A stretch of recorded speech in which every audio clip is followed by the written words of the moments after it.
Selamat bergabung di webinar Hematology Cardiovascular Center yang bertema Save the Limb from Amputation Due to Peripheral Artery Disease yang didukung oleh Boston Scientific. Tata tertib dalam webinar hari ini adalah sebagai berikut.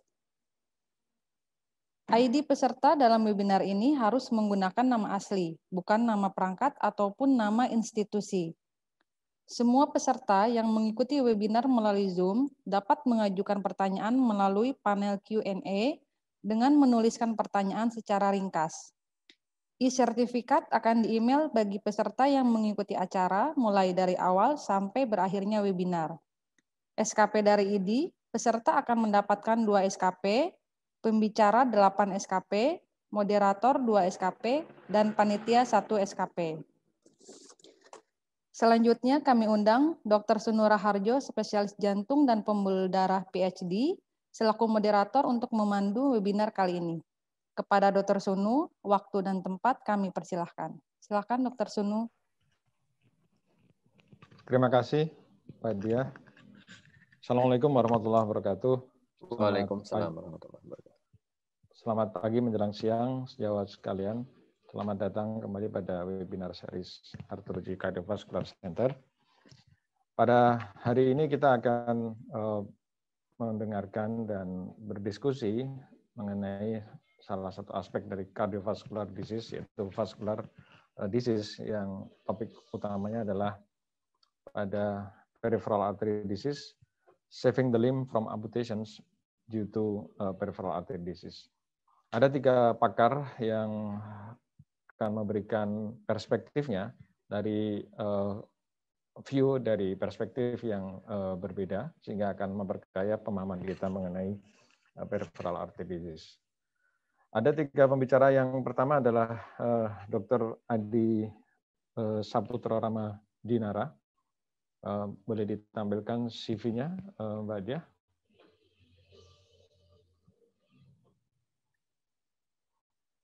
Baik, terima kasih. Jadi Dr. Adi Saputra Ramadinara adalah seorang dokter lulusan dari Universitas Indonesia yang kemudian memperdalam wound care management di Cardiff University UK. Dan pada webinar series hari ini Dr. Adi akan mempresentasikan, akan sharing tentang topik basic principle in the management of diabetic foot ulcer. Tanpa memperpanjang introductions, karena saya kira CV-nya sudah sangat convincing, saya persilakan Dr. Adi untuk menyampaikan materinya selama 20 menit. Silakan.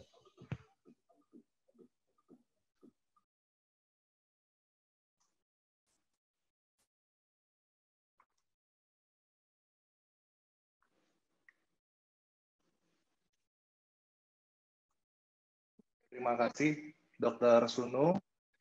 Dan selamat pagi para teman sejawat, rekan-rekan sekalian, peserta webinar pada hari ini. Pada kesempatan ini, saya akan mencoba untuk men-sharingkan prinsip-prinsip dasar dalam penanganan diabetic foot ulcer yang mudah-mudahan bisa berguna bagi praktek teman-teman sejawat sekalian. Nah, seperti yang tadi kalau teman-teman sudah sempat menyaksikan video hematologi, ya, saya kira pesannya sangat bagus sekali bahwa begitupun di dalam perawatan luka, yang paling penting adalah menangani luka sebagai sebuah tim. Kenapa hal ini sangat penting? Karena kalau kita bicara spesifik mengenai diabetic foot ulcer, jumlah penderitanya itu sangat banyak. Statistiknya itu sangat mengerikan. Ya. Jadi kalau kita lihat, data menunjukkan bahwa 1 dari 4 penyandang diabetes saat ini dimanapun di seluruh dunia itu sedang mengalami diabetic foot ulcer. Oke, Dr. Adi, boleh maaf interupsi sebentar? Ya. Itu di screen kok ada kotak di sebelah kiri ya? Oh ya, oke. Ya, udah. Terima kasih. Ya. Oke, baik. Ya, jadi selain itu juga kalau kita lihat 1 dari 7 penyandang diabetes dalam suatu saat di dalam hidupnya pasti akan mengalami diabetic foot ulcer. Ya, dan kalau kita kumpulkan 7 orang yang sudah diamputasi dan kita tanya satu-satu, 6 dari 7 pasti akan bilang dulu awalnya mereka hanya mengalami sebuah luka sederhana. Dan saat kita selesai bicara soal satu slide ini, sudah satu lagi kaki hilang akibat komplikasi diabetes, karena statistik bilang setiap 30 detik satu kaki itu diamputasi di seluruh dunia akibat dari diabetic foot ulcer. Dan masalahnya nggak hanya berhenti sampai di situ. Jumlah penyandang diabetes di seluruh dunia itu semakin lama semakin banyak. Jadi di tahun 2030, 10 tahun lagi, di dunia akan memiliki 439 juta penyandang diabetes yang tentunya menjadi masalah bagi kita semua. Nah, untuk itu di kesempatan ini saya ingin membagikan 3 prinsip dasar ya mengenai diabetic foot ulcer management. Tapi sebelumnya ini satu fakta yang sangat menarik. Kalau kita lihat ya di Jakarta itu ada sebuah pusat jantung yang sangat besar. Di sebelahnya itu ada pusat kanker nasional besar sekali di Jakarta. Ternyata risiko kematian 5 tahun pada pasien yang mengalami diabetic foot ulcer, yang sudah diamputasi, atau yang mengalami ischemic diabetic foot ulcer itu jauh lebih tinggi dari kanker prostat, kanker payudara, maupun Hodgkin lymphoma. Jadi, kalau ada pusat kanker besar di Jakarta, kenapa luka seringkali diabaikan dan tidak menjadi perhatian yang kita fokuskan bersama? Gitu. Nah, untuk itu, mari kita membahas 3 prinsip dasar yang menurut saya sangat penting supaya pasien-pasien dengan diabetic foot ulcer bisa tertangani dengan baik dalam praktek kita sehari-hari. Yang pertama adalah masalah vaskular. Ini sangat penting. Kalau kita kedapatan pasien yang penampilannya seperti ini, darah kita itu yang langsung tergugah gitu. Tergugah dan terangsang untuk segera mengambil gunting, mengambil skalpel, dan melakukan debris demam. Padahal ini adalah satu tahap yang sangat berbahaya. Yang pertama kali harus kita lakukan adalah periksa dulu status vaskularnya. Nah, yang paling mudah yang teman-teman semua bisa lakukan itu adalah dengan memeriksa ankle brachial index. Kalau dia tidak normal, artinya di bawah 0,9, jangan diapa-apain lukanya, segera kirim ke para konsultan ahli vaskular. Nanti ada dokter Suko, ada dokter Sunu, ada dokter Diki. Sementara kalau nilainya di atas 1,3, itu artinya karena banyak pasien diabetes itu seringkali mengalami medial calcification, ya, Monckenberg calcification, sehingga arteri tidak bisa terkompresi dengan baik. Kita bisa lanjutkan dengan pemeriksaan toe brachial index. Jadi kita membandingkan sistolik di ibu jari dengan sistolik di brachial. Kalau dia tidak normal, di bawah 0,75, artinya ada masalah vaskular, segera rujuk pasiennya, jangan diberi demam lukanya karena itu sangat berbahaya. Nah, itu poin pertama yang ingin saya sampaikan. Yang kedua adalah bagaimana kita bisa menilai luka dan mengklasifikasikan luka, dalam hal ini diabetic foot ulcer. Ya, assessment itu sangat penting. Kenapa? Karena dari assessment kita akan bisa membuat treatment plan dengan baik. Jadi kalau assessment-nya keliru, tentu ke belakangnya juga bisa menjadi keliru. Nah, apa saja yang perlu dinilai saat kita menghadapi pasien dengan diabetic foot ulcers? Ini adalah satu dari sekian banyak cara yang bisa kita gunakan untuk mengingat komponen assessment dari sebuah luka. Mulai dari lokasinya, ukurannya, lalu apakah ada sinus tract, tunneling, undermining, bagaimana dengan eksudatnya. Jadi eksudat ini penting karena dia memberikan informasi mengenai kondisi luka, apakah inflamatif atau tidak, dan juga dressing apa yang bisa kita gunakan untuk mengontrol tingkat keparahan dari inflamasi yang terjadi. Apakah ada infeksi? Bagaimana kondisi luka di sekitarnya? Bagaimana kondisi kulit? Lalu bagaimana juga dengan tepian luka? Apakah ada maserasi? Apakah kemerahan? Apakah sudah ada epitelisasi? Sebuah pertanda baik. Bagaimana kondisi wound bed-nya? Apakah ada jaringan nekrotik? Baunya bagaimana? Nah, bau ini juga menjadi masalah sekarang sehari-hari kalau saya praktek, karena kita harus pakai masker di situasi pandemi, tentunya sulit bagi kita ya untuk membaui luka dengan lebih optimal gitu. Sementara bau itu memberikan informasi yang banyak sekali tentang luka yang sedang kita hadapi. Dan juga bagaimana kondisi wound bed-nya. Apakah nyeri saat penekanan, apa ada peningkatan suhu, atau malah teraba dingin, berarti ada masalah vaskular yang sedang terjadi. Nah, ini semua komponen yang harus kita nilai dan kita dokumentasikan dengan baik. Nah, karena itu mungkin terlalu sulit ya, untuk memudahkan, ada istilah yang disebut Triangle of Wound Assessment. Jadi di tahun 2015, Caroline Dowsett sudah membuat sebuah algoritma sederhana, sehingga saat kita melihat luka, ada 3 komponen yang perlu kita nilai. Pertama adalah wound bed-nya, jaringan lukanya. Yang kedua, tepian lukanya, atau wound edge. Dan peri-wound skin, atau kulit di sekitar luka. Nah, kita bisa menilai satu persatu apa yang kita lihat dan apa yang kita temukan, baik dari wound edge-nya, wound bed, wound edge, maupun peri-wound skin, dan kita dokumentasikan untuk memudahkan kita membuat treatment plan yang optimal. Nah, yang penting lagi yang perlu kita latih dan kita biasakan adalah klasifikasi luka. Masih sering saya temukan, dan saya juga kalau misalnya dikonsulkan pasien, dilaporkan pasien, itu dilaporkan, dok ada pasien dengan ulcus diabeticum atau gangren diabetes. Ya, sementara itu adalah terminologi yang mungkin kurang informatif. Nah, sudah sejak lama saya yakin teman-teman sejawat akrab dengan Wagner Classification. Jadi ini adalah klasifikasi lama untuk diabetic foot ulcer yang membagi luka berdasarkan 6 grade, mulai dari grade 0 sampai grade 5. Jadi 0 itu kalau tidak ada luka, 1 lukanya dangkal, 2 luka yang lebih dalam sampai ke tendon, tulang, atau kapsul sendi, 3 kalau luka dalam dengan pertanda infeksi, 4 kalau ada 1 bagian kaki gangren, dan 5 kalau keseluruhan kaki itu gangren.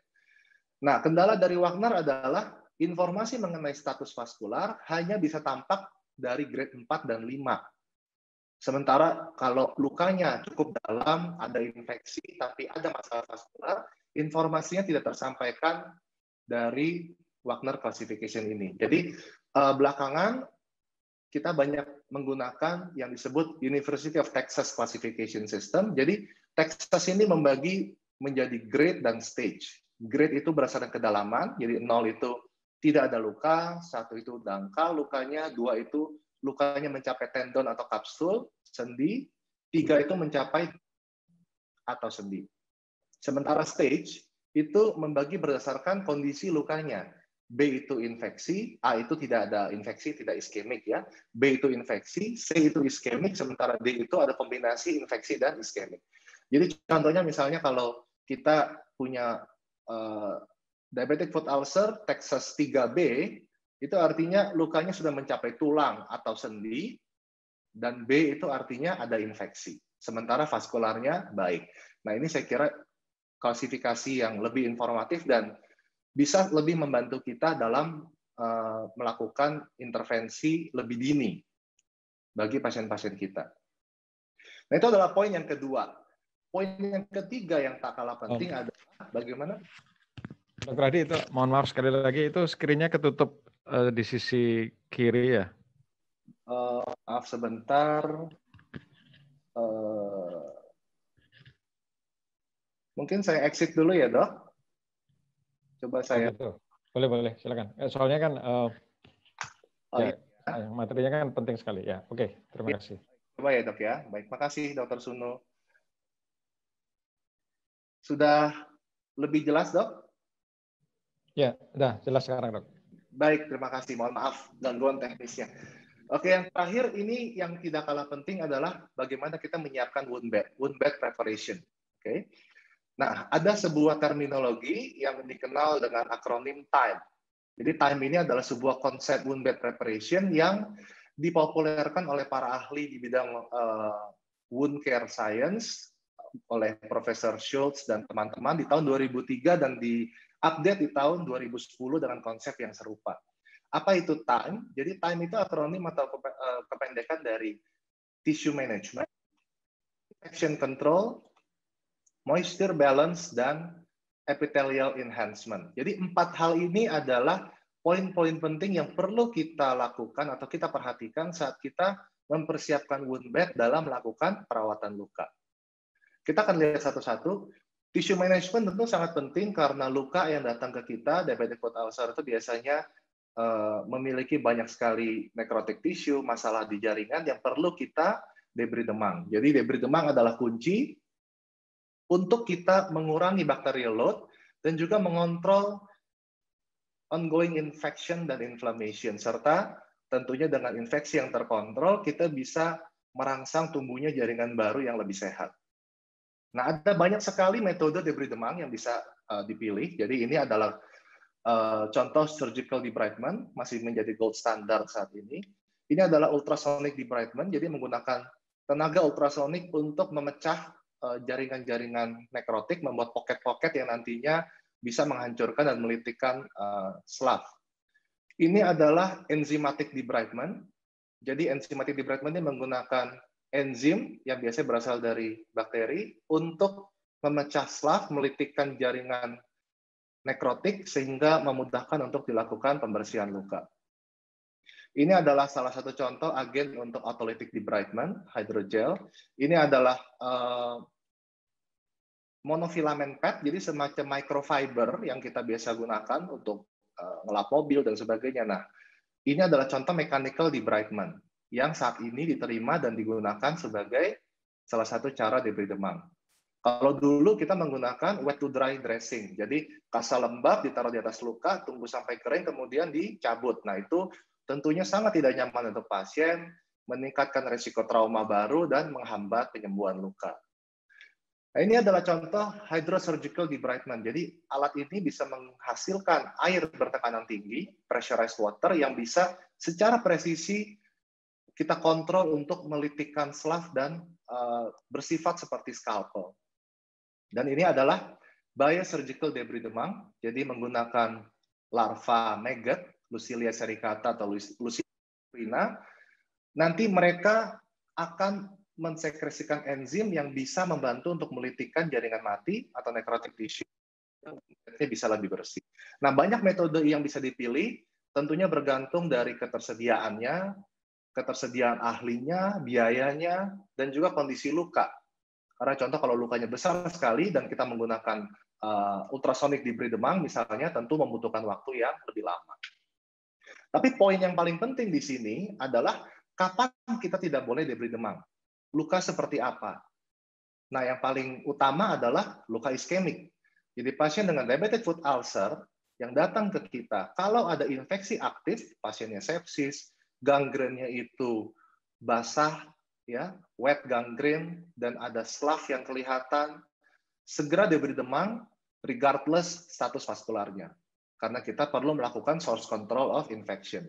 Tapi kalau pasien datang dengan gangren kering, tidak ada gejala klinis infeksi, segera rujuk ke ahli vaskular, kemudian beliau akan melakukan revaskularisasi, dan bergantung pada metode yang dipilih, misalnya open bypass oleh Dr. Diki, baru kemudian setelah 4-8 hari kita bisa lakukan debris demam.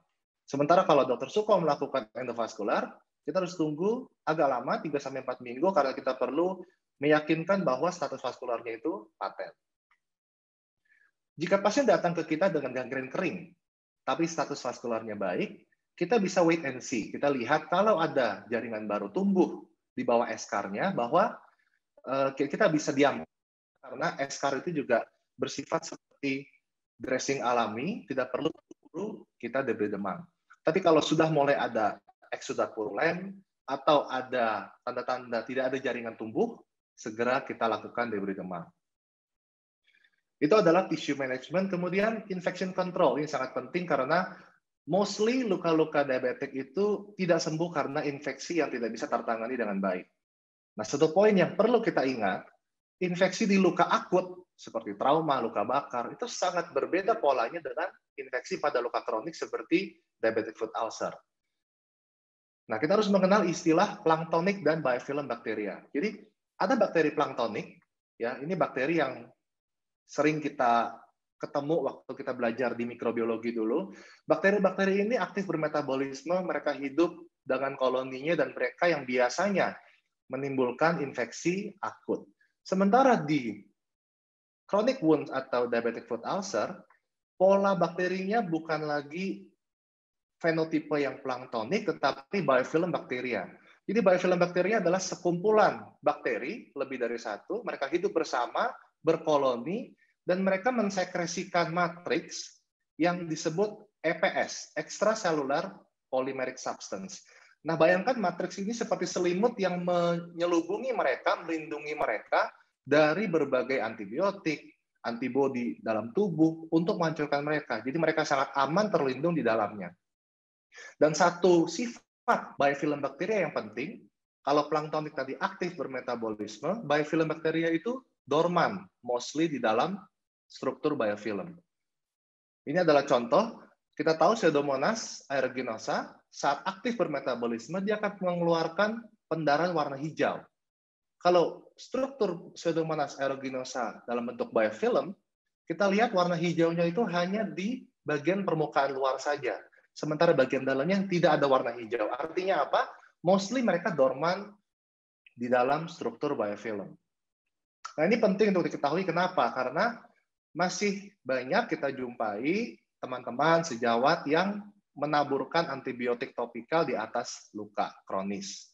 Ya, kita tahu antibiotik itu hanya bisa membunuh bakteri yang aktif bermetabolisme. Itulah sebabnya kalau kita lihat efek dari topikal antibiotik untuk planktonik bakteria infeksi akut sangat baik. Dalam 24 jam paparan langsung terjadi reduksi bakteriolog yang signifikan. Sementara kalau kita bicara untuk chronic wound, di mana mostly bakterinya adalah biofilm, tidak akan ada reduksi bakteriolog yang signifikan karena struktur mereka yang sangat sulit ditembus oleh bakteri, oleh antibiotik maksud saya. Itu adalah masalah infeksi yang perlu kita ingat ya. Kemudian moisture balance ini juga penting karena artinya 3 menit lagi, Dr. Adi. Dr. Sunu. Sejak tahun 62 itu kita tahu bahwa George Winter sudah mengeluarkan paper yang menunjukkan luka itu akan lebih cepat sembuh kalau dia lembab, tidak kering, dan tidak basah. Nah, banyak sekali dressing yang kita punya, ini satu dari sekian banyak contoh yang bisa kita gunakan untuk menjaga supaya lukanya lembab. Permasalahannya adalah saat ini kita lebih senang, favorit kita itu menggunakan dressing dalam bentuk kasa. Kenapa kalau saya tanya itu biasanya karena bisa melindungi ya untuk proteksi dan juga harganya murah. Nah, tahukah teman-teman sejawat semua bahwa sudah ada penelitian yang menunjukkan bakteri itu bisa menembus sampai 64 lapis kasa.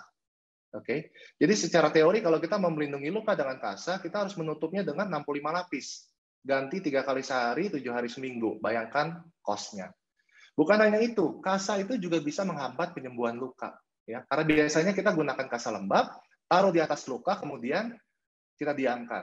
Nah, karena humidity kita, airnya akan menguap, salin air dari salin, meninggalkan garamnya, sodium klorida, dia sebagai garam punya efek osmotik yang menarik air dari jaringan luka. Sehingga lukanya akan cenderung lebih kering, sehingga saat diganti akan terjadi trauma baru. Ya. Selain itu, kasa juga bisa menyebabkan local tissue cooling. Apa itu? Kalau kita tutup luka dengan kasa, temperatur di jaringan luka itu turun drastis jauh di bawah suhu optimum tubuh untuk menunjang proses enzimatik dan fisiologis yang ada untuk penyembuhan luka. Ya. 25-27 derajat. Apa yang terjadi kalau ada tissue cooling? Pertama, tubuh akan berusaha untuk mengkompensasi dengan local vasoconstriction. Hal ini menyebabkan leukosit untuk bermigrasi ke daerah luka juga akan terhambat migrasinya. Selain itu, kita belajar di fisiologi dulu, bahwa di suhu yang lebih rendah, afinitas hemoglobin terhadap oksigen itu jauh lebih tinggi, sehingga lebih sulit hemoglobin melepas oksigen. Nah, ketiga hal itu pada akhirnya akan menyebabkan risiko infeksi yang meningkat. Nah, ini adalah yang terakhir. E adalah epithelial enhancement. Ya, jadi setelah jaringan bagus, tumbuh dengan baik, kita perlu memperhatikan epithelisasi. Dan kita secara umum, guidelines menyebutkan, kita bilang bahwa prosesnya berjalan baik kalau ada 20-40% wound reduction dalam 2-4 minggu. Nah, untuk menunjang ini banyak metode yang bisa kita gunakan, banyak teknologi, tapi ini adalah patokan yang sering kita gunakan untuk menginformasikan pasien apakah lukanya berjalan atau sembuh sesuai dengan target atau tidak. Nah, ini sedikit saja. Saya mau sharing, ini pasien post debris demam dikirim ke saya dari rumah sakit swasta lain, menolak skin graft, kemudian terpaksa harus mereka sarankan amputasi. Lukanya besar seperti ini.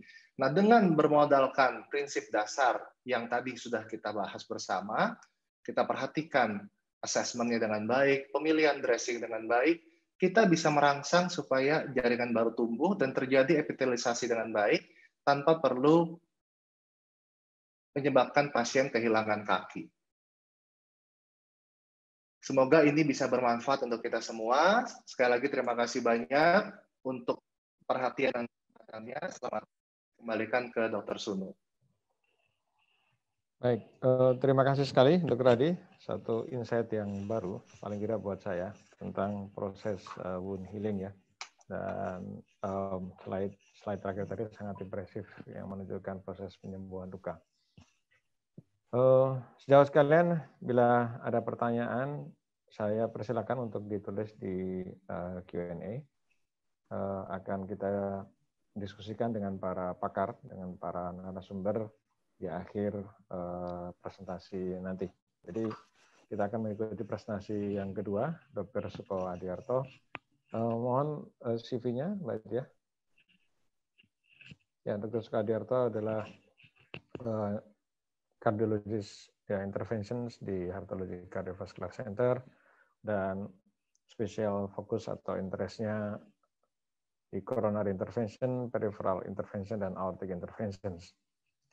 Pada pagi hari ini kita akan mendengarkan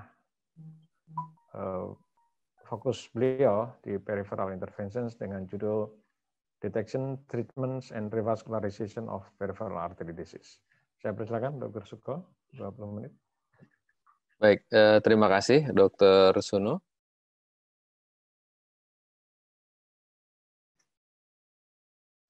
Sudah kelihatan slide saya?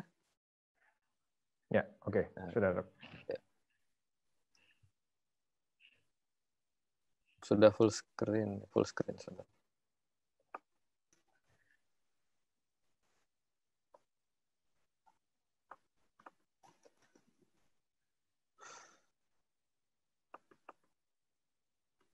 Baik, selamat pagi teman-teman sekalian. Assalamualaikum warahmatullahi wabarakatuh. Belum, Dr. Suko belum slide. Belum slide saya? Ya. Kok nggak bisa ya? Sebentar. Mungkin stop sharing dulu, baru diulang lagi kali ya. Screen.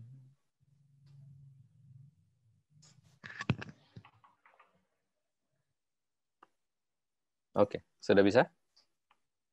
Ya, oke. Oke. Sip.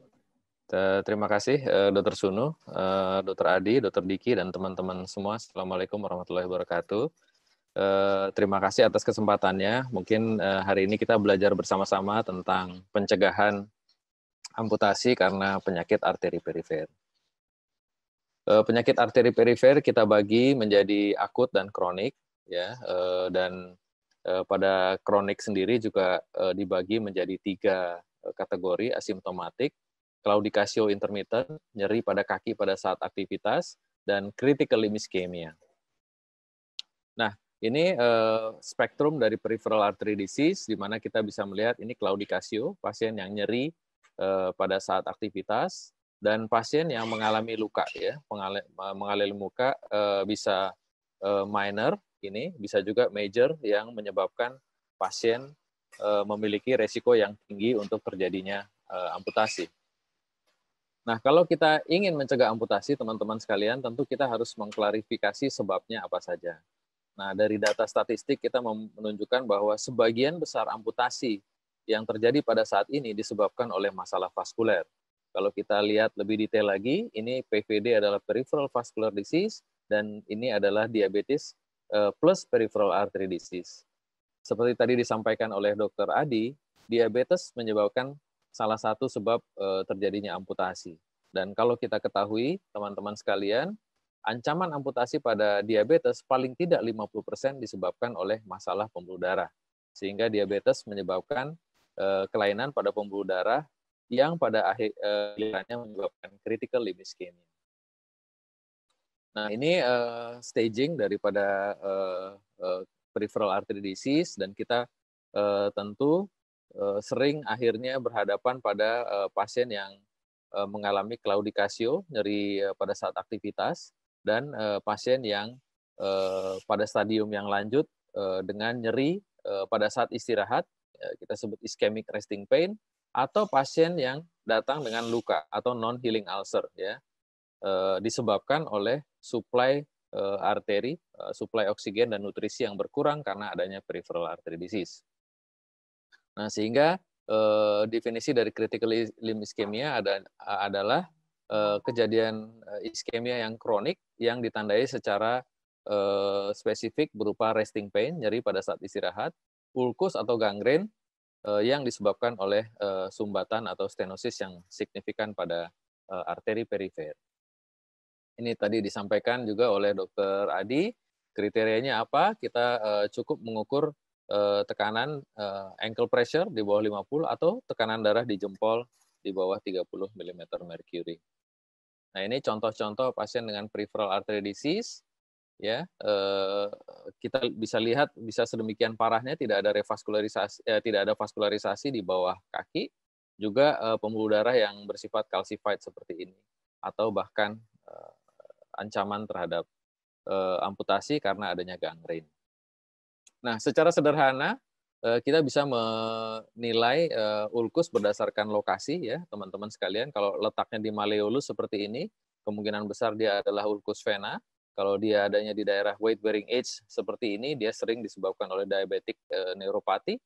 Tetapi kalau dia adanya di dorsum pedis dan jari-jari ini, dia lebih sering disebabkan oleh peripheral artery disease. Nah, kita mengetahui bahwa sebagian besar penyakit arteri perifer itu disebabkan oleh arteriosklerotik, maka teman-teman mempunyai peran yang cukup penting untuk itu, yaitu mengetahui faktor risiko dan mengontrolnya apa saja, hipertensi, diabetes, dislipidemia, smoking, ya, itu merupakan faktor risiko yang umum untuk aterosklerosis, dan ketika kita berhasil mendiagnosisnya, kita harus kontrol risk factors-nya, memberikan antiplatelet dan statin. Diagnosisnya juga teman-teman bisa lakukan, kita bisa mengenali claudicatio, rest pain, dan non-healing ulcer, juga memeriksa pulsasinya, apakah pulsasinya bisa teraba dengan baik dibandingkan dengan ekstremitas atas atau ekstremitas di sebelahnya.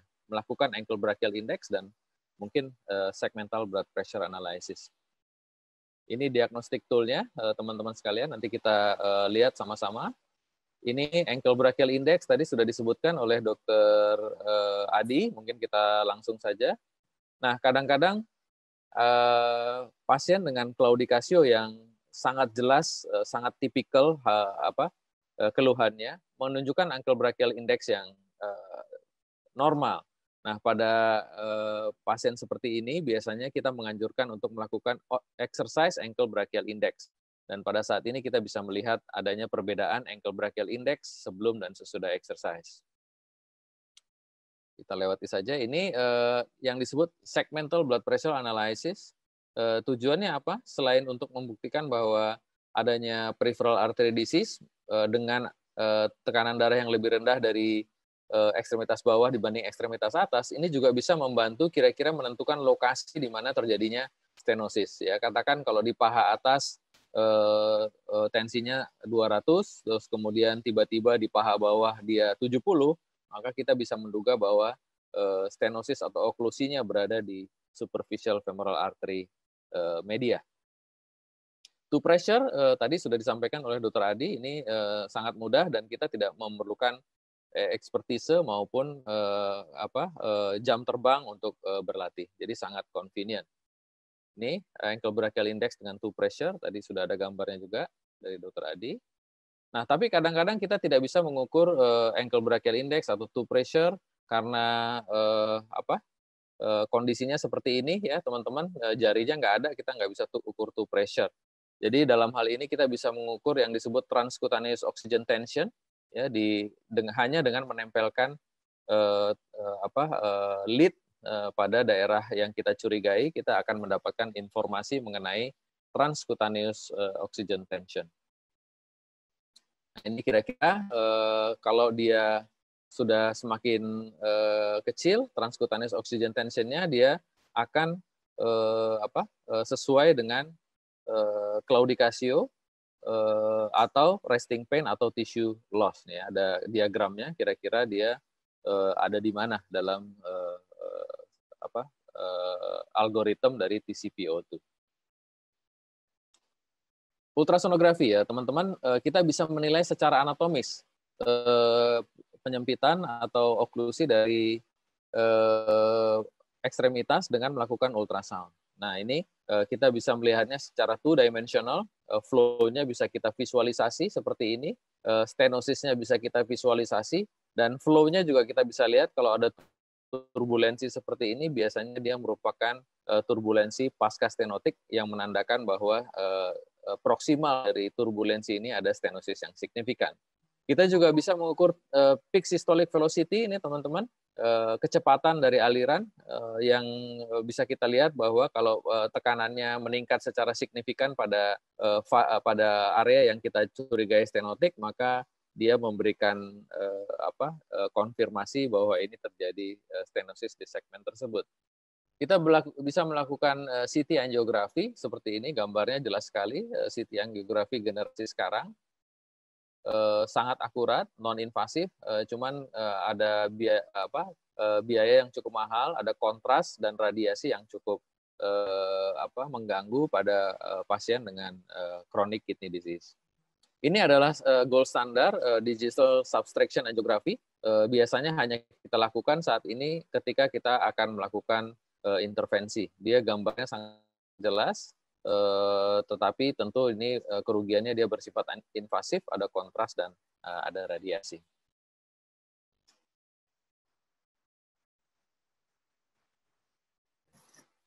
Nah, ini teman-teman sekalian bisa membantu, tadi sudah disampaikan, risk factors control, antiplatelet, statin, wound care nih teman-teman untuk mencegah infeksi. Kalau teman-teman bisa lakukan sendiri tentu baik, tapi kalau tidak mungkin bisa minta bantuan expert seperti Dr. Adi. Kalau dia claudicatio, nyeri pada tungkai, ini biasanya first line-nya adalah exercise untuk merangsang timbulnya kolateral. Tetapi kalau ada non-healing ulcer, maka mungkin seperti disampaikan tadi, lebih baik segera dirujuk untuk dilakukan revaskularisasi. Jadi ada beberapa sejawat yang saya ketahui melakukan revaskularisasi, selain kardio, teman-teman vascular surgeon, interventional radiologist, dan juga teman-teman bedah toraks kardiovaskular. Refer untuk wound care, apabila sudah nggak ada harapan, ya mungkin perlu dilakukan amputasi atau rekonstruksi. Nah ini buktinya teman-teman bahwa pengobatan yang optimal dengan memberikan statin, misalnya kita bisa menurunkan level amputasi, kita bisa menurunkan kejadian amputasi secara signifikan. Angiografi, evaluasi vaskularisasi ekstremitas juga yang diikuti dengan follow up yang baik dengan pengobatan maupun revaskularisasi juga menurunkan angka amputasi secara signifikan.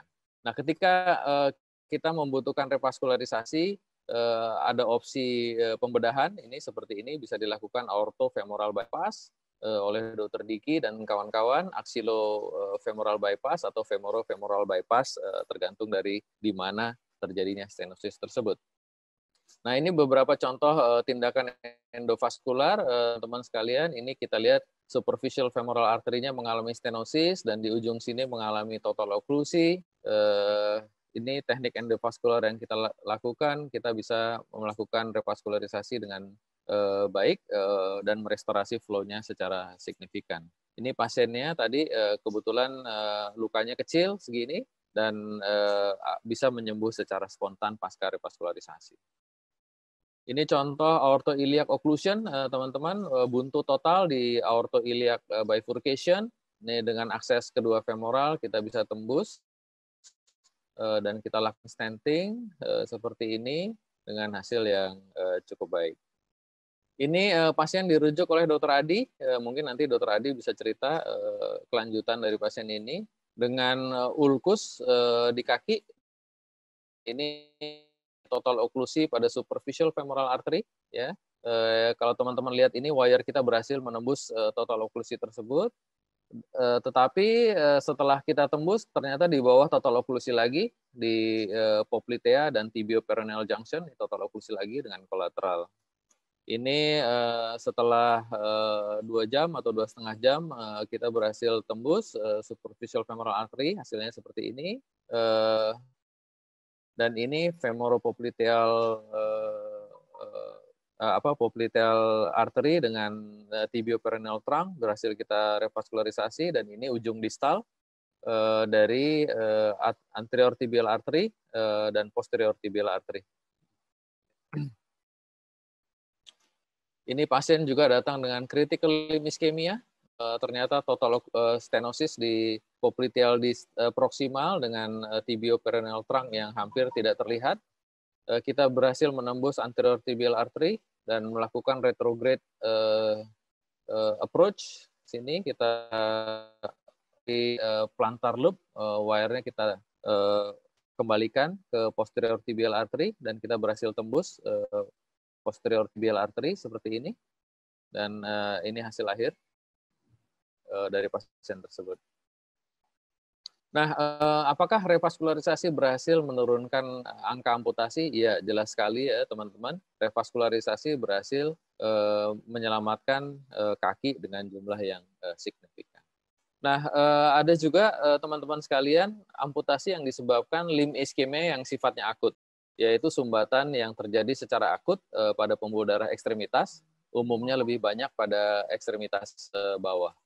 Nah, ini contoh pasien dengan akut limb ischemia, ini datang dengan keluhan nyeri, ini trombus pada iliac artery, ya, dan ini pasiennya mengalami jari yang biru, nyeri dan dingin.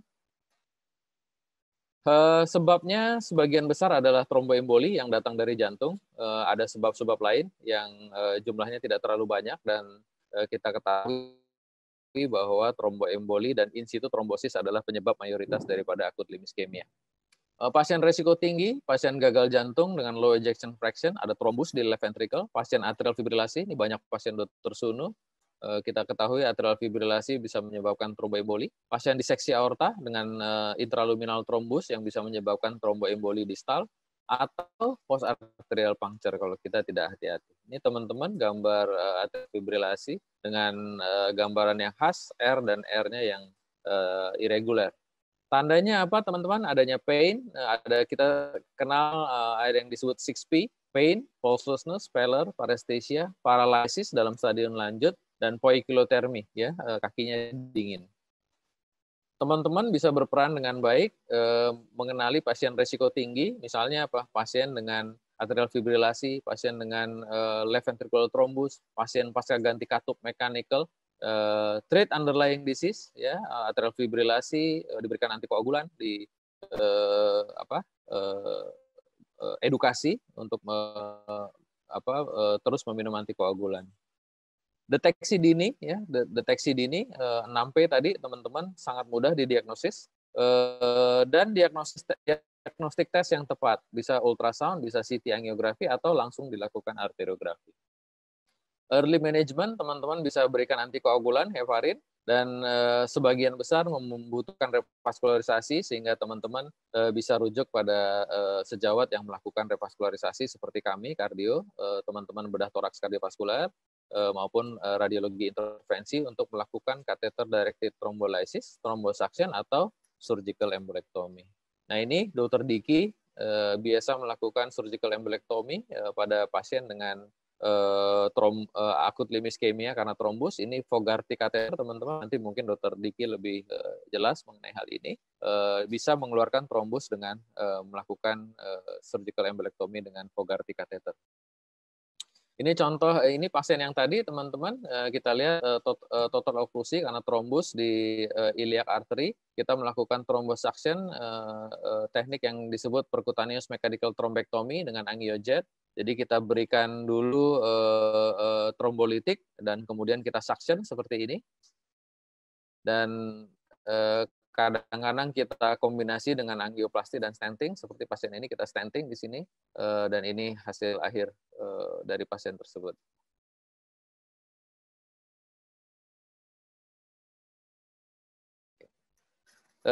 Saya kira saya tidak perlu membuat kesimpulan, teman-teman sekalian. Terima kasih atas perhatiannya. Nanti kita lanjutkan dalam sesi diskusi. Terima kasih. Assalamualaikum warahmatullahi wabarakatuh. Terima kasih Dr. Suko atas presentasinya yang jauh. Saya kira juga impresif dengan intervensi endovaskular dan saya menemukan hubungan antara luka kaki dan aritmia ya. Jadi saya kira sebelumnya yang berhubungan dengan aritmia adalah luka hati ya. Baik, nanti saya persilakan sejauh sekalian untuk memberikan Q&A. Jadi sudah banyak pertanyaan yang ada di Q&A. Nanti akan kita jawab pada sesi akhir. Saya persilakan untuk menulis di Q&A sebelum kita sampai pada sesi presentasi terakhir dari perspektif bedah yang akan disampaikan oleh Dr. Diki Wartono. Saya persilakan Mbak Dia untuk menampilkan CV Dr. Diki. Ya, Dr. Diki Alighieri Wartono adalah seorang konsultan kardiothoracic and vascular surgeon di Heartology Cardiovascular Center dengan fokusnya di adult vascular cardiovascular surgery, aortic vascular interventions, kemudian heart failure management dengan circulatory assist device. Pada sesi pagi menjelang siang ini, Dr. Diki Alighieri Wartono akan menampilkan topik surgical revascularization for critical limb ischemic. Saya persilakan Dr. Diki, 20 menit.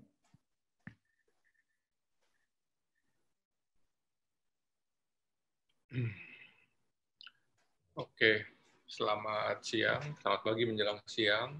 Rekan-rekan sekalian, terima kasih Dr. Sunu, terima kasih Dr. Suko, Dr. Adi, untuk presentasi sebelumnya yang sangat membantu sekali untuk saya, karena tampaknya banyak yang di-cover dari presentasi saya, sehingga kita bisa maju lebih enak ke depan. Oke. Jadi judul saya surgical revascularization untuk chronic ischemia. Jadi kita tahu dari presentasi sebelumnya bahwa pasien datang dengan chronic limb ischemia bisa datang dengan berbagai macam working diagnosis. Pertama, working diagnosisnya adalah suatu wound, luka, atau ulcer, atau yang unhealed. Luka yang kadang-kadang infected. Luka yang kadang-kadang sedemikian infectednya sampai menyebabkan suatu kondisi yang sedemikian parahnya, sedemikiannya sehingga luka menyebabkan sepsis, menyebabkan pasien dengan hemodynamic instability, shock septic. Untuk kondisi seperti ini, tampaknya usaha kita adalah source control. Dari sisi ahli bedah, yang bisa kita lakukan adalah amputasi. Menghilangkan source-nya dengan harapan kondisi klinis pasien akan membaik karena penyebab utamanya adalah dari infected wound itu tersebut. Nah, seberapa jauh kita mau melakukan amputasi, tentunya dengan dukungan dari mengenai viability dari jaringan yang akan kita buang tersebut. Semakin viabel jaringan yang kita reservasi, tentunya hasilnya insya Allah akan semakin baik karena sesuai dengan pasien tersebut. Itu working diagnosis yang pertama. Working diagnosis yang kedua adalah pain, pasien dengan claudicatio. Tentunya pasien dengan diagnosis seperti itu, treatmentnya satu adalah pain control. Yang kedua, setelah kita tahu bahwa penyebabnya adalah vaskuler, maka tugas kita adalah melakukan mapping, melakukan diagnosis. Bagian dari mana pembuluh darah yang mengalami problem, sehingga sejauh apa kita bisa melakukan. Nah, saya kebalik ini, berbeda mungkin dengan Dr. Adi dan Dr. Suko. Saya akan sampaikan kesimpulan dari pembicaraan saya di awal. Tentunya setelah diketahui bahwa pasien itu memiliki kelainan pembuluh darah, kelainan vaskuler, opsinya apa? Konservatif dengan obat, rawat luka cukup, ataukah perlu obat yang lebih ekstrim, ataukah perlu intervensi, ataukah perlu surgical, perlu pembedahan. Mana yang paling baik? Dari demikian banyaknya pemilihan jurnal, dari demikian banyaknya jurnal seluruh dunia, ternyata yang harus kita pilih saat kita melakukan suatu treatment itu sama dengan prinsip diagnostik, prinsip ascending, dari yang semakin ringan, yang semakin berat, dari yang paling non invasif ke yang paling invasif. Meskipun nanti kita lihat misalnya nanti ada beberapa scoring yang ini lebih baik, ini yang lebih baik ini, tapi tampaknya tetap yang paling bagus adalah suatu tindakan yang non invasif. Jadi begitu kita coba rawat lukanya, kita coba dari pengobatan, kita lihat nggak optimal, intervensi. Setelah intervensi, baru yang terakhir adalah pembedahan. Tapi jangan kita anggap bahwa setelah intervensi pasti berhasil, demikian juga setelah pembedahan pasti berhasil. Intervensi dan pembedahan sejalan. Dermatologi kita punya unit hybrid OR. Di sana akan sangat sekali membantu. Kadang-kadang mungkin analoginya kita bisa lihat seperti ini. Waktu kita sambung pembuluh darah, terjadi restorasi dalam darah, ternyata distalnya masih ada lagi problem yang tidak bisa dicapai oleh pisau kita, oleh bedah. Disitulah tangan Dr. Suko sangat membantu. Pasien akan recover dengan problem yang ternyata ada di distalnya. Proksimal sudah kita atasi dengan pembedahan. Demikian juga sebaliknya, misalnya intervensi kita lakukan, ternyata ada problem, entah itu dasek lah, entah itu nggak bisa nembus, atau itu ruptur, dengan adanya hybrid OR, meja yang keuntungan teknologi dengan hybrid OR yang kita punya yang saya rasa akan sangat membantu dengan pasien chronic limb ischemic. Oke. Ini mungkin semuanya udah dijelaskan tadi, jadi saya nggak terlalu banyak bahas. Posisi kita ada di sini, di mana selain dari coronary dan dari aortic, peripheral artery ini banyak sekali spektrumnya. Semua ini saya dan Dr. Suko sehari-hari, dan tampaknya memang lower extremity ini yang paling banyak untuk peripheral. Penting sekali karena pasien yang asimptomatik dalam 5 tahun akan menjadi chronic life threatening. Artinya pasiennya akan simptomatik yang sangat, baik itu pain maupun itu luka. Kemudian tergantung dari Rutherford-nya, derajat amputasinya tentunya semakin tinggi Rutherford, angka amputasi semakin tinggi juga. Dan katanya pasien chronic limb threatening ischemia yang mengalami amputasi bisa mengalami premature death. Ada jurnal yang mengatakan bahkan pada 5 tahun mereka seolah-olah umurnya lebih muda dibanding angka kematiannya lebih muda dibanding orang-orang seumur mereka tanpa dengan chronic limb ischemia. Dalam 2 tahun 45%, mortality 25% dalam 1 tahun. Ini tadi sudah dijelaskan oleh Dr. Adi dan Dr. Suko mengenai diagnostik pasien dengan rest pain. Kemudian ini klasifikasinya Rutherford, kita bisa lihat Rutherford dari 0 yang asimptomatik hingga yang major tissue loss. Ini yang tadi saya bilang, ada banyak sekali scoring kita, ini beberapa, yang menjelaskan tentang risk factor terjadinya chronic limb ischemia, bahkan bahkan pemilihan dari treatmentnya apa yang akan dilakukan. Dari gambar ini kita bisa lihat tentunya pada umur semakin lama dia akan semakin ke distal. Kita bisa bayangkan kalau pada pasien dengan diabetes, merokok, apalagi ada hipertensi, tentunya semua pembuluh darah yang kita lihat, segitiganya di bawah dan di atas, yang ini lurus, artinya seluruh tungkainya terkena. Kalau kita bisa mencelah tungkai dengan risk factor yang tadi itu. Physical diagnosis, kita tahu, tadi sudah jelaskan Dr. Suko, tipikal bahwa luka pada serial disease adalah patognomosnya adalah di ujung-ujung seperti ini, berbeda dengan vena. Ini sama, non-invasive physiological testing, tadi sudah dijelaskan, Anchor Brachial Index, saya nggak akan banyak. Yang tadi sudah sebut bahwa selain dari pain, dari wound, revascularisasi, tentunya risk factor diabetes, dislipidemi, merokok, itu risk factor yang sangat penting yang harus kita kontrol juga pada pasien-pasien limb ischemia sampai setelah dia lakukan suatu operasi ataupun reintervensi lain. Kalau pain, pilihannya tentunya kalau ringan adalah yang ringan juga. Acetaminophen, tapi kalau dia udah agak sedikit meningkat, tidak dia harus dikombinasikan dengan opioid control. Wun tadi udah dijelaskan oleh Dr. Adi. Nah, ini untuk pasien yang akan kita lakukan revaskularisasi apapun itu, baik itu secara intervensi maupun itu secara pembedahan, kita bisa bilang gini, tentunya akan ada perdebatan. Yang satu pihak mendingan intervensi, satu pihak mendingan surgical.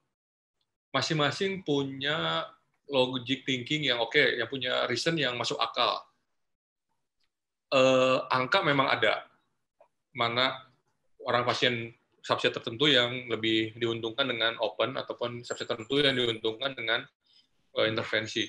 Tapi tampaknya kelihatannya 3 hal ini yang paling dominan untuk menentukan pemilihan treatment. Risiko gimana? Pasien nggak mungkin kita operasi kalau misalnya dia nggak bisa dibius misalnya, seperti itu, atau dia nggak mau misalnya. Kemudian limb staging, kalau memang udah kakinya udah non viable, sama seperti jantung, rasanya kita nggak mungkin revaskularisasi lagi. Kita bisa pilihan biarkan dengan perawatan luka, jangan sampai terjadi infeksi dan sebagainya, atau kita mungkin bisa operasi sedistal mungkin. Dan kemudian yang paling penting adalah anatomic pattern dari disease-nya itu sendiri. Begitu kita melakukan imaging, kalau cukup jelas dengan CT scan, saya diskusi dengan Dr. Suko, biasanya apa yang akan kita lakukan di situ? Apa yang terbaik? Dan selalu yang terbaik itu hampir pasti saya bisa katakan intervensi. First, itu yang selalu yang paling baik.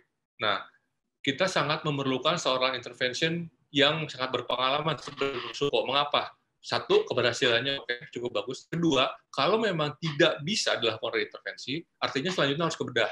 Nah, saat di ruang cath lab, saat Dr. Suko melakukan intervensi, intervention ini seperti Dr. Suko yang pengalaman ini akan mempersiapkan pembuluh darah itu sebagai landing zone surgical. Jadi dia akan mencoba membuka sedistal mungkin atau mempersiapkan, dan dia memberikan informasi sama ahli bedah sama saya, pembuluh darah ini kira-kira yang masih bisa cukup untuk anastomosis karena diameternya bagus, kuantitasnya bagus, secara angka dia bagus, kualitasnya juga bagus, dan kemungkinan tidak terjadi proses apa-apa di situ, aterosklerosis, trombosis atau apa. Angka-angka itu sangat berpengaruh. Informasi itu sangat berpengaruh keberhasilan operasi. Ini berbagai macam sistem staging. Di sini berbagai pola pikir kita di sini nanti akan diperbesar. Nah, ini bahwa ya seperti tadi saya katakan bahwa ada subset yang bypass first. Misalnya di daerah lipatan kaki. Kita tahu bahwa di daerah lipatan kaki stent nggak bagus di situ, walaupun ditemukan sekarang yang advance yang tampaknya cukup baik. Ada yang endovascular first, ini yang kita anut sekarang. Dan kegagalan di 2 teknik ini, biopun first atau endovascular, masing-masing bisa saling sharing. Bisa saling mau redo intervention atau redo operasi, ataupun konversi dari open ke intervensi ke open. Ini endovascular mungkin tadi sudah jelas. Kemudian, nah ini dari sisi bedah, prinsip penting untuk mapping dengan secara non invasif ataupun secara invasif. Apalagi kalau sudah dilakukan intervensi, itu sangat berguna. Untuk setinggi apa, untuk seberapa panjang kita mengharvest atau mengambil bahan untuk bypassnya. Bahan yang terbaik adalah ini, autologous vein. Kita ambil dari vena savena. Biasanya vena savena yang kontralateral. Ini yang terbaik. Nah, tapi kadang-kadang vena savena sebagai bahan untuk bypass perifer ini tidak cukup baik secara kualitas. Misalnya kadang-kadang dia ada varisesnya atau dia ada trombus dalamnya, itu udah menggambarkan dia nggak bagus. Kalau yang vena yang bagus yang tidak bagus itu potensi grafnya akan sangat jelek. Jadi ditemukan yang trombos yang ini protesis buatan baik PTFE maupun Dacron. Ini kita punya. Tapi dia Dacron ini dan PTFE ini punya angka potensi yang di bawah, sangat jauh di bawah vena, dan dia tidak tersedia dalam ukuran yang ideal, yang sangat kecil. Kalau vena kadang-kadang meskipun dia diameter 4 mili, 3 mili, dia masih bagus. Tapi kalau Dacron atau dia PTFE, diameter 5-6 mili pun kadang-kadang sangat gampang buat mengalami trombosis, karena bagaimanapun juga dia buatan dari luar. Nah, ada satu lagi dengan genetical engineering, bahwa misalnya ini, cryopreserve saphenous allograft. Jadi diambil dari vena sapi misalnya. Dia di cryopreserve sedemikian rupa, sehingga bisa digunakan. Sayangnya ini sangat mahal. Dulu pernah ada yang coba masukin ke Indonesia, cuma kayaknya nggak laku, sampai akhirnya sekarang susah dicari. Dan katanya ini tidak menyebabkan suatu proses reject dari tubuh manusia. Kita belum punya pengalaman untuk menggunakan ini. Ini contoh arteri, contoh operasi yang kita lakukan. Ini contohnya inflow operasi dari aorta ke distalnya. Jadi biasanya sobatannya di aorta iliak. Ini adalah yang kita sebut dengan anatomical bypass. Jadi bypass yang masih secara anatomi, masih mirip secara anatomi.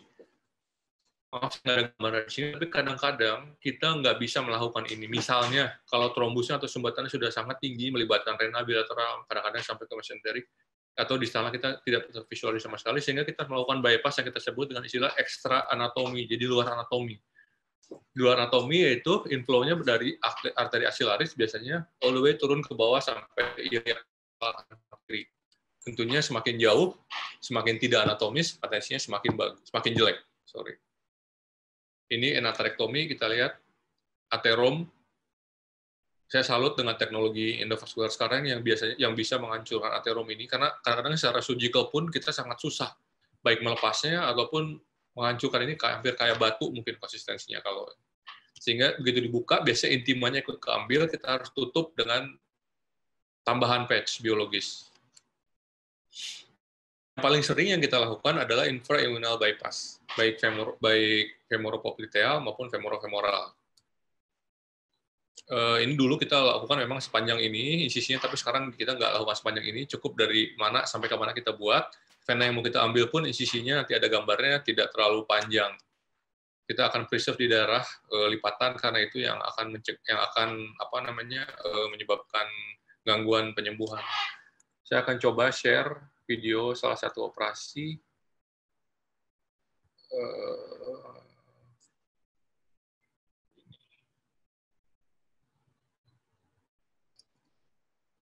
Ini Rutherford 5. Pasien renal failure, ya renal failure, saya ingat, dengan chronic limb ischemia. Kita lihat di sini, buntu di sini. Ini tungkainya buntu di sini. Kita akan lakukan bypass dari sini sampai ke distalnya.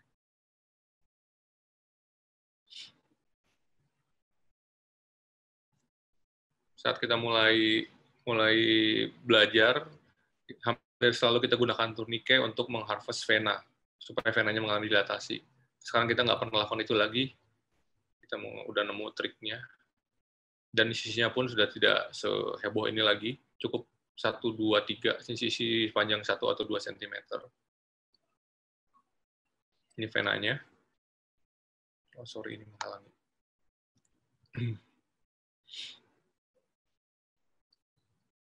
Ini vena yang sudah keluar, kita cek, jangan sampai ada yang bocor.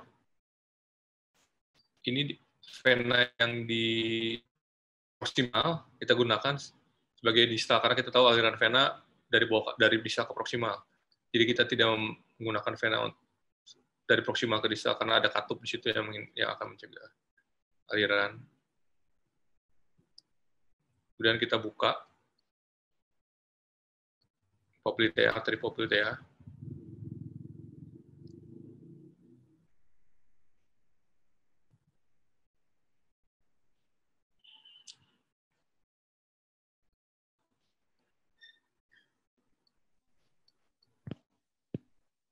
Distalnya.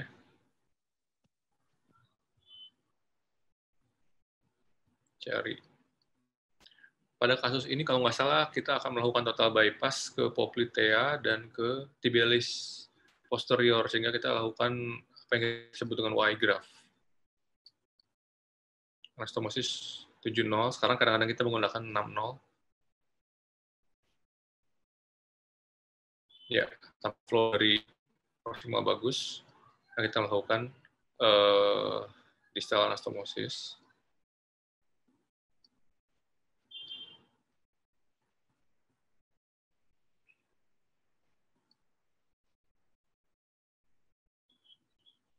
Oke.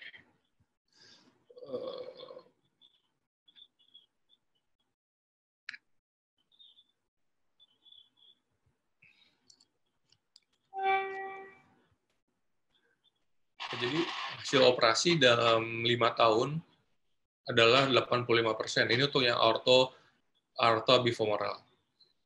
Sedangkan untuk yang ortobifemoral artinya dari sentral. Sedangkan yang untuk perifer lebih rendah. Nah ini. 1 tahun dia 85%, tapi 4 tahun dia 65%. Nah, dengan syarat pasien harus nurut, makan obat teratur, anti trombosit dan sebagainya macamnya.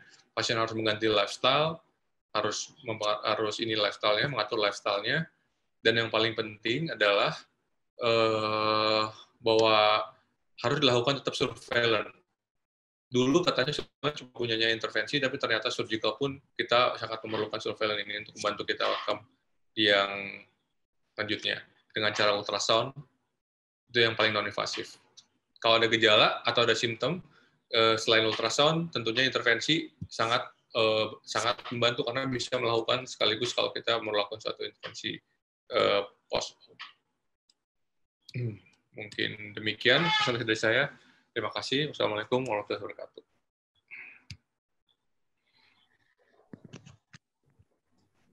Baik, terima kasih Dr. Diki Wartono. Saya kira apa yang disampaikan Dr. Diki melengkapi apa yang tadi sesi awal Dr. Adi Saputro, kemudian Dr. Sukahardiarto, dan kita melihat bahwa ternyata penanganan luka itu bisa sangat kompleks ya, dan dari manajemen luka jadi di luar, kemudian luka secara penanganan secara endovaskular dan juga penanganan secara bedah. Nah, di sini ada banyak pertanyaan di Q&A. Tetapi sebelum kita ke sana, karena kan kita punya waktu sekitar 30 menit sampai 11.45. Mungkin secara sepintas dulu, mohon pendapat dari Dr. Adi, Dr. Suko, dan Dr. Diki. Ketika kita menemukan luka, jadi luka kaki ya, peripheral artery disease. Secara, ini kan saya dalam perspektif peripheral artery disease adalah awam ya. Jadi, dan di sini kita melihat bahwa banyak sejawat yang ikut juga dari selain kardiologis juga banyak dari general practitioner. Jadi kapan kita harus melakukan perawatan, misalnya ke Dr. Adi dulu, terus kapan kita harus menuju ke Dr. Suko, dan kapan kita harus menuju ke Dr. Diki. Jadi secara global dulu bisa nggak kita berikan perspektif untuk kawan-kawan. Silakan Dr. Adi dulu. Baik, makasih Dr. Suno.